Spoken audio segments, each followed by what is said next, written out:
Hello everyone, स्वागत है आपका हमारे चैनल परफेक्ट फार्मेसी पे। मैं हूं सुनीता कंवर और आज के वीडियो के अंदर हम डिस्कस करेंगे फार्मास्यूटिकल ऑर्गेनिक केमिस्ट्री सेकंड, जो कि हमारा थर्ड सेमेस्टर का सब्जेक्ट है। इसका क्वेश्चन पेपर विद सोल्यूशन जो है, कंप्लीट सोल्यूशन हम इस वीडियो के अंदर डिस्कस करेंगे। सो ये वीडियो आपके लिए बहुत ज़्यादा हेल्पफुल रहने वाली है, तो प्लीज़ आप इस वीडियो को एंड तक देखिएगा। ये है वो ऑर्गेनिक केमिस्ट्री सेकंड का क्वेश्चन पेपर। ये सितंबर 2021 का क्वेश्चन पेपर है। इसका जो है कंप्लीट सोल्यूशन आज के वीडियो के अंदर हम डिस्कस करेंगे। हमारे पास जो क्वेश्चन पेपर है उसके अंदर 3 सेक्शंस होते हैं। फर्स्ट सेक्शन है, इसके अंदर सारे क्वेश्चन जो हैं वो 2-2 मार्क्स के हैं। टोटल जो है सेक्शन ये 20 मार्क्स का है। नेक्स्ट है सेक्शन बी, इसके अंदर 3 क्वेश्चन है 10-10 मार्क्स के, जिसमें से 2 क्वेश्चन जो है वो हमें अटैम्प्ट करने हैं। टोटल सेक्शन बी जो है ये 20 मार्क्स का है। नेक्स्ट है सेक्शन सी, इसके अंदर फर्स्ट क्वेश्चन के अंदर 5 पार्ट्स है, जिसमें से 4 हमें अटैम्प्ट करने हैं, ये 5-5 मार्क्स के हैं। एंड लास्ट क्वेश्चन के अंदर 4 पार्ट्स है, जिसमें से 3 हमें अटैम्प्ट करने हैं, ये भी 5-5 मार्क्स के हैं। टोटल सेक्शन सी जो है ये 35 मार्क्स का है। इस तरीके से हमारा कंप्लीट क्वेश्चन पेपर जो है ये 75 मार्क्स का हो गया। नाउ हम सबसे पहले इसमें सेक्शन ए का जो सोल्यूशन है वो डिस्कस करते हैं। यहाँ पर जो है सेक्शन ए के कंप्लीट क्वेश्चंस एंड उसके आंसर्स जो है वो यहाँ पर लिखे हुए हैं। फर्स्ट क्वेश्चन का first part is explain inductive effect. Inductive effect क्या होता है वो चीज़ हमें यहाँ पर बतानी है। इसकी डेफिनेशन यहाँ पर लिखी हुई है, the polarization of a sigma bond due to electron withdrawing और electron donating effect of adjacent group of atoms is called inductive effect. मतलब कोई भी एक सिग्मा बॉन्ड होता है जिसका पोलराइजेशन हो जाता है, मतलब पार्शियल पोलराइजेशन हो जाता है, मतलब उसके ऊपर पॉजिटिव या फिर नेगेटिव चार्जेस आ जाते हैं, क्योंकि उसके आसपास जो है इलेक्ट्रॉन विदड्रॉइंग या फिर जो इलेक्ट्रॉन डोनेटिंग ग्रुप्स हैं वो प्रेजेंट होते हैं, ठीक है, जिसकी वजह से सिग्मा बॉन्ड जो है वो पोलराइज होने लग जाता है। इस इफेक्ट को जो है इंडक्टिव इफेक्ट कहा जाता है। Next is give the structure and IUPAC name of DDT। DDT जो है इसका स्ट्रक्चर क्या होता है एंड इसका IUPAC नेम क्या होता है, ये दोनों चीज़ें हमें यहाँ पर बतानी है। सबसे पहले इसका स्ट्रक्चर जो है यहाँ पर ये जो बनाया हुआ है इस तरीके से बनता है। 2 इसके अंदर बेंजीन रिंग होती है, बेंजीन रिंग से क्लोरीन अटैच होता है, देन एक कार्बन अटैच होता है एंड उससे एक और कार्बन अटैच होता है एंड 3 जो है उससे क्लोरीन अटैच होते हैं, ठीक है। एंड DDT जो है इसका फुल फॉर्म होता है dichloro diphenyl trichloro ethane. Now इसका IUPAC नेम क्या होगा? इसका IUPAC नेम यहाँ पर कंप्लीट लिखा हुआ है, ये होता है 1,1 देन ब्रैकेट में 2,2,2 ट्राइक्लोरो ईथेन 1,1 डाइल बिस 4 क्लोरोबेंजीन। ये जो है ये कंप्लीट इसका IUPAC नेम होता है। Now next question is what do you understand by addition reactions. Addition reaction से आप क्या समझते हैं वो यहाँ पर बताना है। इसका जो डेफिनेशन है एडिशन रिएक्शन की वो यहाँ लिखी हुई है, the reactions in which an unsaturated hydrocarbon combines with another substance to give a single product is called an addition reaction. मतलब ऐसी रिएक्शन जिसके अंदर अनसैचुरेटेड हाइड्रोकार्बन, मतलब ऐसे हाइड्रोकार्बन जिसके अंदर क्या होते हैं डबल या फिर ट्रिपल बॉन्ड्स प्रेजेंट होते हैं। तो अनसैचुरेटेड हाइड्रोकार्बन जो है वो किसी दूसरे सब्सटेंस के साथ में कंबाइन होते हैं एंड फाइनली एक सिंगल प्रोडक्ट जो उससे मिलता है, इसे जो है एडिशन रिएक्शन कहा जाता है। सिंपली क्या मतलब हो गया, कोई भी अनसैचुरेटेड हाइड्रोकार्बन है उसके साथ में एक कंपाउंड रिएक्ट करके एंड सिंगल प्रोडक्ट देगा, उसे हम एडिशन रिएक्शन कहते हैं। जैसे यहाँ पर एग्जांपल दिया हुआ है, इथीन के साथ में हाइड्रोजन रिएक्ट करता है, देन इसे हीट करते हैं इन प्रेजेंस ऑफ निकल कैटलिस्ट, तो फाइनली जो है इथेन का फॉर्मेशन हो जाता है। तो मेनली क्या होता है एडिशन रिएक्शंस के अंदर डबल और ट्रिपल बॉन्ड टूट करके सिंगल बॉन्ड का जो है फॉर्मेशन होता है, ठीक है। Next is differentiate between fat and oil. Fat and oil in दोनों के बीच में क्या डिफरेंसेस होते हैं वो हमें यहाँ पर लिखने हैं। यहाँ पर हमने एक साइड फैट लिखा है एंड दूसरी साइड जो है ऑयल के बारे में लिखा है। फर्स्ट पॉइंट ये होता है कि फैट्स जो होते हैं ये रूम टेम्परेचर पर सॉलिड रहते हैं एंड ऑयल्स जो होते हैं ये रूम टेम्परेचर पर लिक्विड रहते हैं। नेक्स्ट इज फैट्स जो होते हैं मोस्टली सैचुरेटेड होते हैं, मतलब इनके अंदर सिर्फ और सिर्फ सिंगल बॉन्ड्स जो हैं वो प्रेजेंट होते हैं। ऑयल्स जो होते हैं मोस्टली अनसैचुरेटेड होते हैं, मतलब इसके अंदर डबल और ट्रिपल बॉन्ड्स जो हैं वो प्रेजेंट होते हैं। नाउ फैट जो होते हैं इनके melting point and boiling point जो है वो हाई होते हैं। ऑयल जो है इसका बॉइलिंग पॉइंट जो है वो लो होता है। देन फैट जो है ये मोस्टली एनिमल्स के अंदर ही मिलते हैं एंड ऑयल जो होते हैं ये प्लांट्स एंड एनिमल्स दोनों के अंदर मिलते हैं। एग्जाम्पल फैट का हो गया वूल फैट एंड ऑयल का एग्जाम्पल हो गया ऑलिव ऑयल, ठीक है। ये हो गए डिफरेंसेस फैट्स एंड ऑयल्स के बीच में। Now next question is explain Huckel's rule. Huckel's rule क्या होता है उसे यहाँ पर एक्सप्लेन करना है। हकल्स रूल की स्टेटमेंट क्या होती है, Huckel's rule states that if a cyclic planar molecule has 4n+2 pi electrons then it is aromatic। ठीक है। अगर एक साइक्लिक एंड प्लेनर मॉलिक्यूल जो उसके अंदर 4n+2 पाई इलेक्ट्रॉन्स भी प्रेजेंट होंगे तो हम उसे जो है एरोमेटिक कह सकते हैं। सो ये स्टेटमेंट जो है हकल्स रूल की बहुत ज़्यादा इंपॉर्टेंट है, ये मोस्टली एग्जाम के अंदर हमेशा ही पूछी जाती है। देन इसके बाद में क्या है कि हकल्स रूल ये बताता है कि कोई भी एक प्लेनर रिंग मॉलिक्यूल जो है उसमें एरोमेटिक प्रॉपर्टीज़ होगी या फिर नहीं होगी। तो यही चीज़ जो है हकल्स रूल के द्वारा बताई जाती है। अब एग्जाम्पल जो है मतलब जो कंपाउंड्स हकल्स रूल को ओबे करते हुए एरोमेटिक होते हैं वो है बेंजीन, पायरोल, फ्यूरेन एंड और भी बहुत सारे एग्जाम्पल्स होते हैं, ठीक है। Now next is question number 2। इसका first question is explain iodine value. So iodine value क्या होती है वो यहाँ पर बताना है। So iodine value is the number of gram of iodine absorbed by 100 gram of fat और oil. This value is constant for a particular fat और ऑयल। सो आयोडीन वैल्यू क्या होती है कि कितना number of gram of iodine जो है 100 gram of fat या ऑयल के द्वारा एब्जॉर्ब हुआ है। एंड ये वैल्यू जो है कोई भी पर्टिकुलर फैट या ऑयल जो है उसके लिए कांस्टेंट रहती है, ठीक है। नाउ आयोडीन वैल्यू जो है इसका फॉर्मूला क्या होता है, it is equal to B minus S multiplied by N multiplied by 12.69 divided by weight of sample in gram, ठीक है। ये इसका फॉर्मूला होता है। देन यहाँ पर बी क्या होता है, बी होता है कि कितना वॉल्यूम ऑफ थायोसल्फेट चाहिए ब्लैंक के लिए इन मिलीलीटर। एस होता है कितना वॉल्यूम ऑफ थायोसल्फेट चाहिए सैंपल के लिए इन मिलीलीटर। एंड एन होती है कि जो थायोसल्फेट सोल्यूशन हमने लिया है उसकी नॉर्मेलिटी क्या है, ठीक है। तो इस तरीके से हम आयोडीन वैल्यू को एक्सप्लेन कर सकते हैं। Next is mention the structure and uses of cresol. So जो क्रीसॉल है उसका स्ट्रक्चर हमें बताना है और उसके यूजेस क्या क्या होते हैं वो हमें बताना है। सो इसका स्ट्रक्चर यहाँ पर बनाया हुआ है, ऑर्थो क्रीसॉल का स्ट्रक्चर बनाया हुआ है। फिनोल जो होता है उसके साथ में हम CH3 अटैच कर देते हैं किसी भी पोजीशन पर तो उसे हम क्रीसॉल कहते हैं। अगर ऑर्थो पोजीशन पे अटैच कराए तो वो ऑर्थो क्रीसॉल हो गया, मेटा पोजीशन पे कराए तो वो मेटा क्रीसॉल हो गया, एंड अगर पैरा पोजीशन पे कराए तो वो पैरा क्रीसॉल हो गया, ठीक है। ना इसके यूजेस क्या क्या होंगे, इसे जर्मिसाइड्स के रूप में यूज़ करा जाता है, डिसइंफेक्टेंट के रूप में यूज़ करा जाता है, एंटीसेप्टिक के रूप में भी यूज़ करा जाता है। एंड लो कंसंट्रेशन के अंदर भी इसे डिसइंफेक्टेंट एंड एंटीसेप्टिक के रूप में यूज़ किया जा सकता है। Now next question is give the structure and medicinal use of naphthalene. So जो नेफ्थलीन है इसका स्ट्रक्चर किस तरीके से बनता है, इसके मेडिसिनल यूजेस क्या होते हैं वो हमें बताना है। सबसे पहले स्ट्रक्चर इसका हो गया, दो बेंजीन रिंग्स जो हैं वो एक साथ बिल्कुल अटैच होकर के प्रेजेंट है, इसे हम नेफ्थलीन कहते हैं। ना इसके मेडिसिनल यूजेस क्या क्या होंगे, इसे एंटीसेप्टिक के रूप में यूज़ करा जाता है, एंटी हेलमिंथिक के रूप में यूज़ करा जाता है। देन जो आई ट्रबल्स होते हैं मतलब आंखों में दिक्कत आ रही है तो वहाँ पर भी नेफ्थलीन को यूज़ करा जाता है। Then cold, hay fever and gonorrhoea जो है इनके ट्रीटमेंट के अंदर भी इनका जो सिम्टम्स होते हैं उन्हें ट्रीट करने के लिए भी नेफ्थलीन को यूज़ किया जाता है। Next question is what are fatty acids. So fatty acids क्या होते हैं वो हमें बताना है। So carboxylic acids with long aliphatic chain are called fatty acids. मतलब कार्बोक्सिलिक एसिड जिनकी लॉन्ग एलिफैटिक चेन होती हैं उन्हें कहा जाता है फैटी एसिड्स। एग्जाम्पल हो गए palmitic acid, oleic acid. And जो फैटी एसिड्स होते हैं टू टाइप्स के होते हैं, saturated and unsaturated. Saturated fatty acids वो होंगे जिसके अंदर सिर्फ और सिर्फ सिंगल बॉन्ड्स प्रेजेंट होते हैं, एंड अनसैचुरेटेड फैटी एसिड्स वो होंगे जिनके अंदर डबल और ट्रिपल बॉन्ड्स जो हैं वो प्रेजेंट होते हैं। Next is mention the structure and use of chloramine. So जो क्लोरामीन है इसका स्ट्रक्चर क्या होगा एंड इसके यूजेस क्या होंगे वो हमें यहाँ पर बताना है। सो क्लोरामीन जो है इसका फॉर्मूला होता है NH2Cl।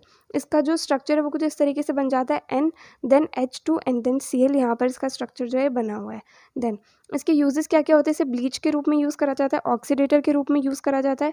एंड जो डिसइंफेक्टेड वाटर होता है क्लोरीन की वजह से जो डिसइंफेक्ट हो जाता है वाटर, उसका ऑर्डर एंड जो उसका फ्लेवर होता है मतलब उसका टेस्ट एंड उसकी स्मेल को इम्प्रूव करने के लिए भी क्लोरामीन को यूज़ करा जाता है, ठीक है। सो ये था कंप्लीट सेक्शन ए का सोल्यूशन। नाउ नेक्स्ट आता है सेक्शन बी। सो इसके अंदर first question is discuss the reactions of benzene. So benzene की जो रिएक्शंस होती हैं उनके बारे में यहाँ पर लिखना है। तो ये क्वेश्चन बहुत ही ज़्यादा इंपॉर्टेंट है, ये हर बार एग्जाम्स के अंदर पूछा जाता है, इसलिए इस क्वेश्चन को हमें अच्छे से प्रिपेयर करके जाना ही चाहिए। सो ये क्वेश्चन जो है हमारे पास फर्स्ट यूनिट में से है। सो 5 टाइप्स की बेंजीन की रिएक्शंस जो हमने फर्स्ट यूनिट के अंदर डिस्कस करी थी वही पांचों जो हमें यहाँ पर लिखनी है। सबसे पहली reaction is nitration, then second is sulphonation, third is halogenation, fourth is Friedel Crafts alkylation and last one is Friedel Crafts acylation, ठीक है। ये पांचों रिएक्शंस के बारे में जो इस क्वेश्चन के आंसर के अंदर हमें लिखना है। Now next question is what are aromatic amines, discuss the method of preparation and chemical properties. So aromatic amines क्या होते हैं सबसे पहले तो ये बताना है, देन उनके मेथड ऑफ प्रिपरेशन क्या क्या होता है एंड उनकी केमिकल प्रॉपर्टीज़ क्या क्या होती है वो हमें यहाँ पर बताना है। सो ये वाला क्वेश्चन जो हमारे पास सेकेंड यूनिट में से है।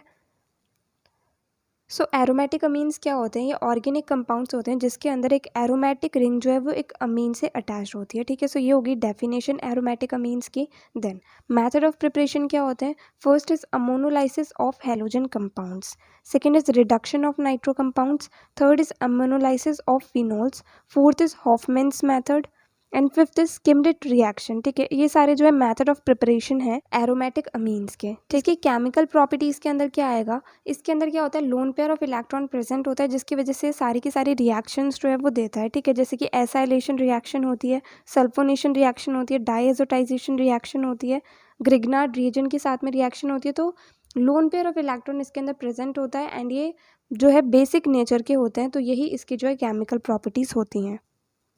देन केमिकल प्रॉपर्टीज़ के अंदर हम केमिकल रिएक्शंस जो हैं इनके बारे में भी इसके आंसर में लिख सकते हैं।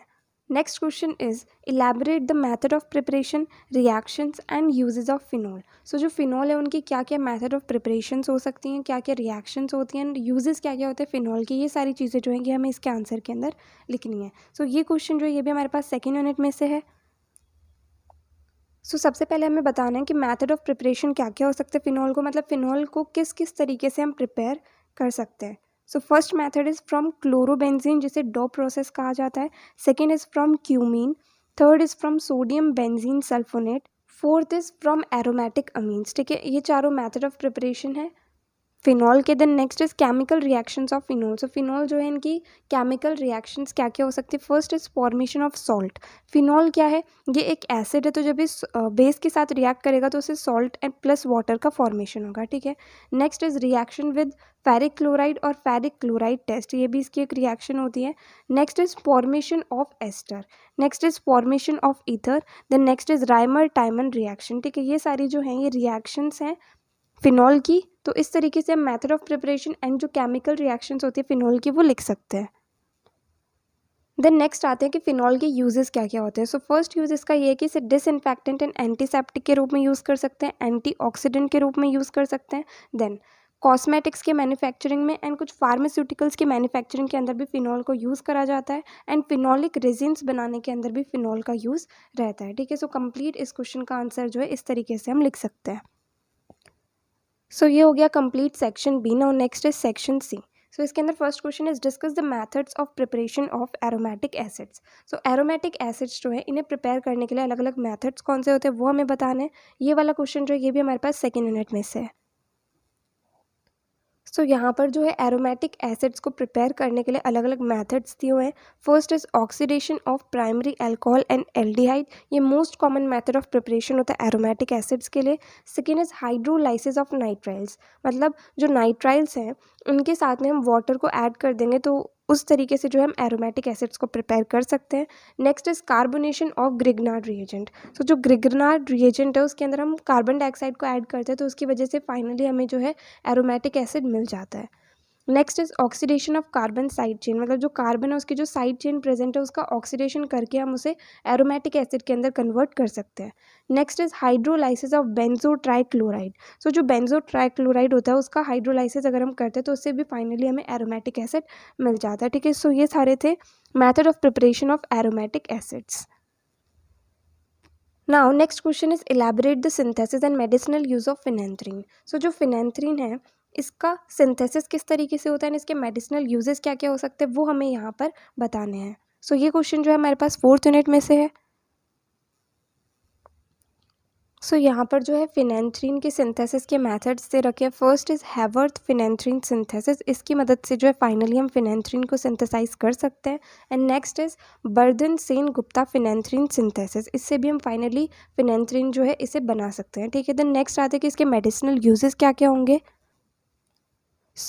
जो फिनेंथ्रीन होता है इसे एंटी कैंसर एजेंट के रूप में यूज़ करा जाता है, एंटी मलेरियल के रूप में यूज़ करा जाता है, एंटी ऑक्सीडेंट के रूप में यूज़ करा जाता है, एंटी माइक्रोबियल के रूप में भी इसे हम यूज़ करते हैं, ठीक है। Now next question is illustrate various analytical constants of fats and oils. जो फैट्स एंड ऑयल्स हैं इनके अलग अलग जो एनालिटिकल कॉन्स्टेंट्स होते हैं उनके बारे में हमें यहाँ पर लिखना है। ये क्वेश्चन जो है हमारे पास थर्ड यूनिट में से है। फैट्स एंड ऑयल्स जो है इनके लिए हमारे पास 6 एनालिटिकल कॉन्स्टेंट्स होते हैं, उनके बारे में जो हमें यहाँ पर ब्रीफ में लिखना है, ठीक है। फर्स्ट होता है acid value, then second is saponification value, then third is ester value, fourth is iodine value, then fifth is acetyl value and last one is Reichert Meissl value. ठीक है, इन सब के बारे में ब्रीफ के अंदर जो है हमें इस क्वेश्चन के आंसर के अंदर। Now next question is discuss the reactions of cyclopropane. So जो साइक्लोप्रोपेन है जिसके बारे में हमने लास्ट यूनिट के अंदर डिस्कस करा था, उसकी रिएक्शंस जो है वो हमें यहाँ पर लिखनी है।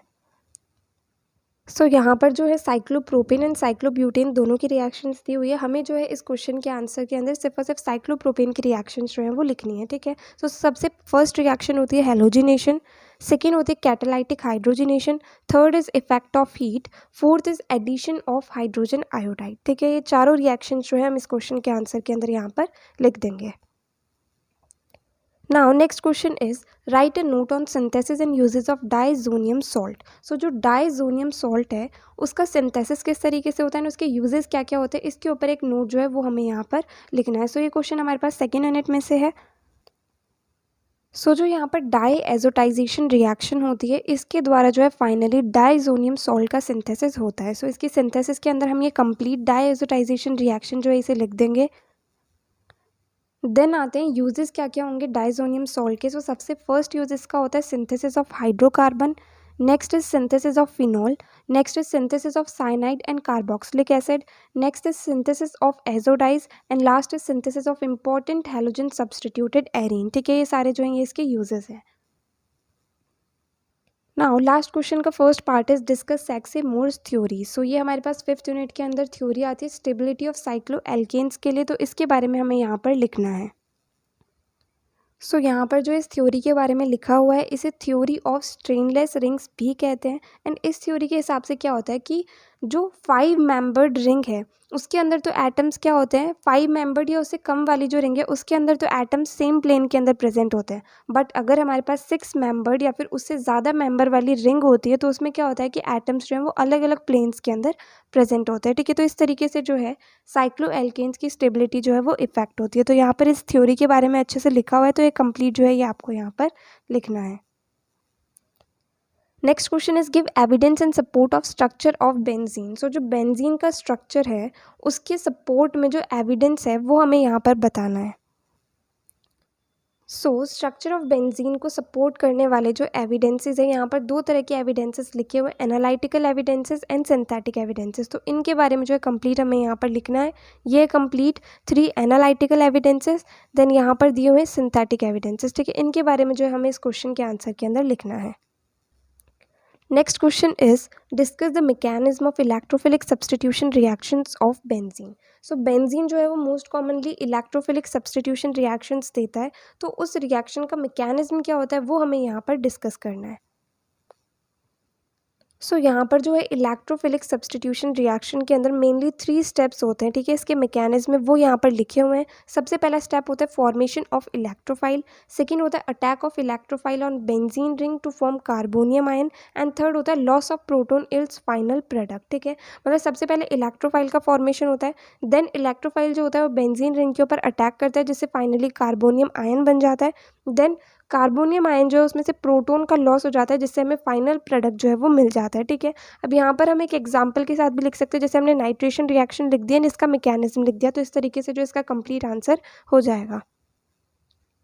Now last question is describe the acidity and effect of substituent on acidity of aromatic acids. जो एरोमेटिक एसिड्स होते हैं वो एसिडिक नेचर के होते हैं, तो एसिडिक नेचर के क्यों होते हैं उसकी एसिडिटी हमें एक्सप्लेन करनी है, एंड साथ ही साथ एसिडिटी के ऊपर सब्सटीट्यूएंट्स का क्या इफेक्ट आता है वो चीज़ हमें यहाँ पर बतानी है। यहाँ पर जो है एरोमेटिक एसिड्स की एसिडिटी को एक्सप्लेन करा हुआ है कि पाई इलेक्ट्रॉन जो है वो इंपॉर्टेंट रोल प्ले करता है इनकी एसिडिटी के अंदर, एंड जो नेगेटिव चार्ज आता है कार्बोक्सिलेट आयन के ऊपर वो शेयर होता है 2 कार्बोक्सिलेट ऑक्सीजन एटम्स के द्वारा, एंड ये जो है एरोमेटिक रिंग के द्वारा इफेक्टिवली डीलोकलाइज नहीं हो पाता है। एंड जो एसिडिटी होती है एरोमेटिक एसिड्स की ज़्यादा होती है देन एलिफेटिक एसिड्स, एंड उसका रीज़न जो है वो भी यहाँ पर लिखा हुआ है। देन एसिडिटी के ऊपर सब्सटीट्यूएंट्स का क्या इफेक्ट होता है वो भी यहाँ पर लिखा हुआ है कि इलेक्ट्रॉन विदड्रॉइंग ग्रुप जो होते हैं वो क्या करते हैं कि एसिडिटी को इंक्रीज़ कर देते हैं, एंड जो इलेक्ट्रॉन डोनेटिंग ग्रुप्स होते हैं वो जो है वो एसिडिटी को डिक्रीज़ कर देते हैं। देन ऑर्थो प्रोडक्ट से क्या इफेक्ट आता है, ये सब चीज़ें जो है यहाँ पर लिखी हुई हैं, ठीक है। तो इस तरीके से हम complete acidity of aromatic acids and effect of substituent on acidity of aromatic acids को लिख सकते हैं, ठीक है। सो यहाँ पर जो है इसका अगर आपको इस वीडियो के अंदर कोई भी डाउट आया हो किसी भी टॉपिक के अंदर तो आप कमेंट सेक्शन में पूछ सकते हैं। एंड अगर नेक्स्ट वीडियो आप किसी पर्टिकुलर टॉपिक पे चाहते हैं वो भी आप कमेंट सेक्शन में बता सकते हैं। एंड डेफिनेटली आपको ये वीडियो हेल्पफुल लगी हो तो प्लीज़ आप इस वीडियो को लाइक करना, ज़्यादा से ज़्यादा लोगों को शेयर करना और चैनल को सब्सक्राइब करना। थैंक यू सो मच इस वीडियो को एंड तक देखने के लिए एंड चैनल को सपोर्ट करने के लिए।